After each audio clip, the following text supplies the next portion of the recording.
Hello students, in the last lecture we have started chapter number 5, that is etiquettes. First of all, what is the meaning of etiquettes? Etiquettes means, in simple words, if you want to say, etiquettes means manners. We have studied about the different types of etiquettes and we have studied the telephone etiquettes in details. Okay. Today we are going to discuss about foreign business trip etiquettes. Now, where is the foreign business trip etiquettes? Now, as we all know that nowadays there are many business trips of foreign countries happening due to the globalization. Our businesses have spread in all the countries of the world. So it is necessary for some of the employees to visit the foreign countries. Okay, and which are the things that we have to keep in mind while going for a foreign business trip? See, first of all, this thing is very challenging because you are carrying your impression, you are carrying your company's impression to that particular country, right? So it is very much important to communicate properly. Okay, it is totally depending upon how you communicate. If you are communicating in a proper manner, then the foreign business trip will be successful and it will be rewardful for your company also, right? As we know that in different countries the habits and the cultures are totally different, so we have to keep in mind few things while we are going on a foreign business trip. Let us study them one by one. Okay, the first thing is, first of all, you have to learn a bit about the culture where you are traveling. You have to learn about the culture, you have to learn about the work culture, you have to learn about the people of the country. For example, in Asia, if you are giving a business card, then in Asian countries the business card is given with both the hands. Okay, and when somebody is giving you the greeting business card, so you have to place it in the shirt pocket, not in the pant pocket. So these are some etiquettes that you have to study, right? In China also, the handshake can be seen as aggressive, while a light handshake with a slight nod of the head is normal.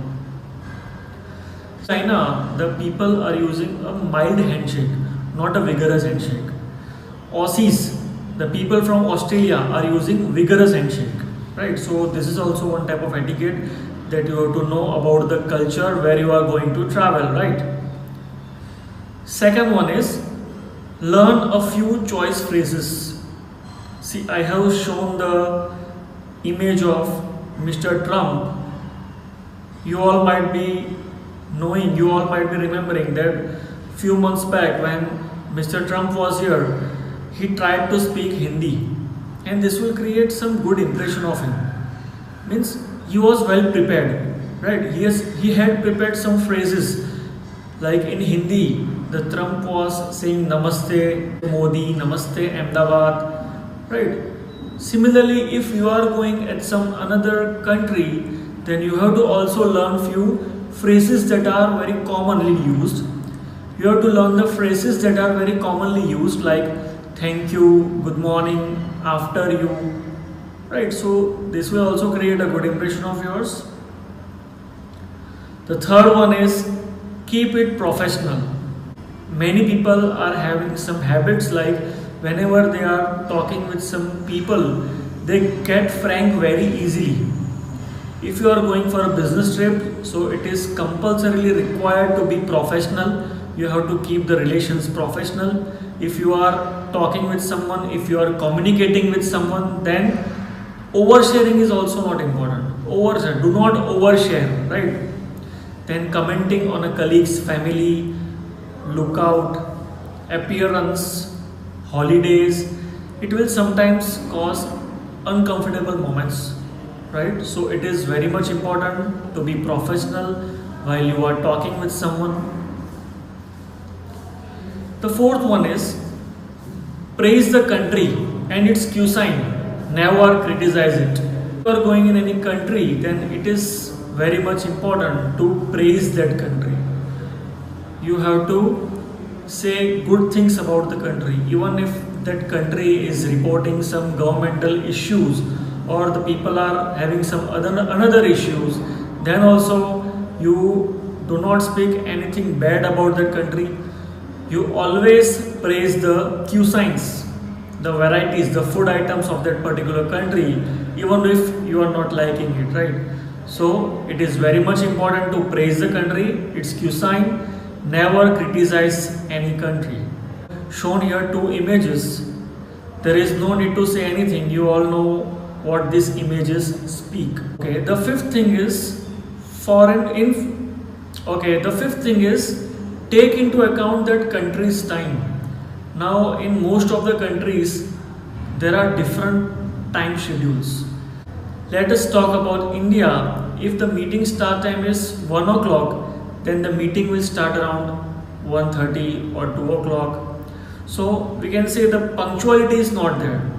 While in several other countries, if we talk about Japan, right, in Japan what happens, if the meeting time is set for 1 p.m, then most of the people that are going to attend the meeting will reach there before 1 p.m. So this is one etiquette that we have to study. If you are going in another country, then you have to follow the time schedule, right? So if you are going to attend a meeting in Japan or Russia, then you have to reach there before time. Okay, and the last one is, from small talk big things come.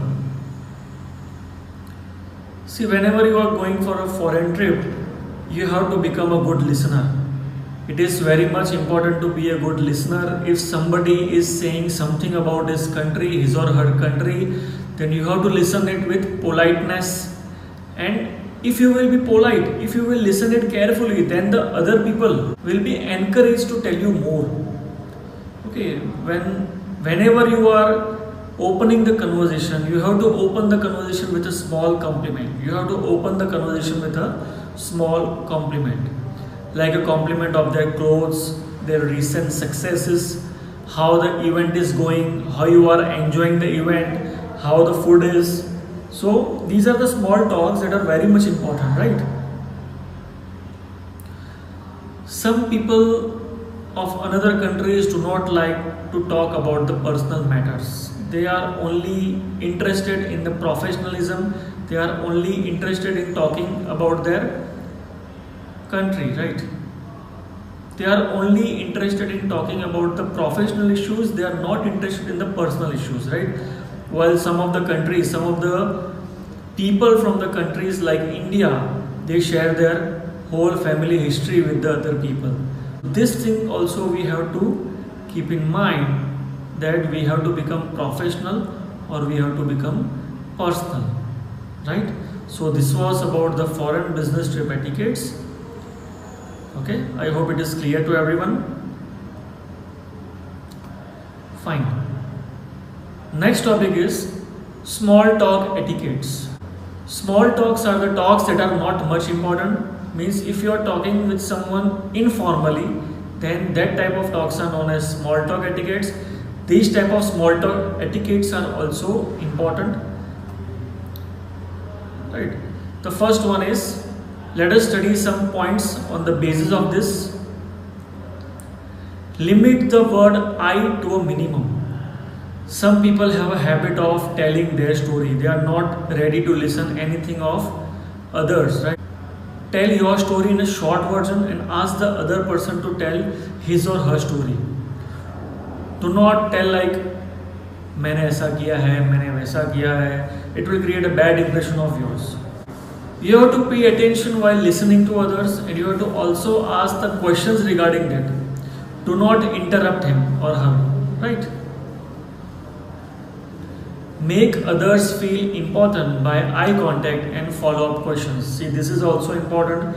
Whenever you are communicating with someone, eye contact should be there. We have already studied this in the non-verbal communication. See, if you are talking with someone, if someone is talking and you are continuously watching the messages in your phone, or you are continuously doing something on your phone, then it will show disrespect. Okay, so eye contact is also important while you are communicating with someone.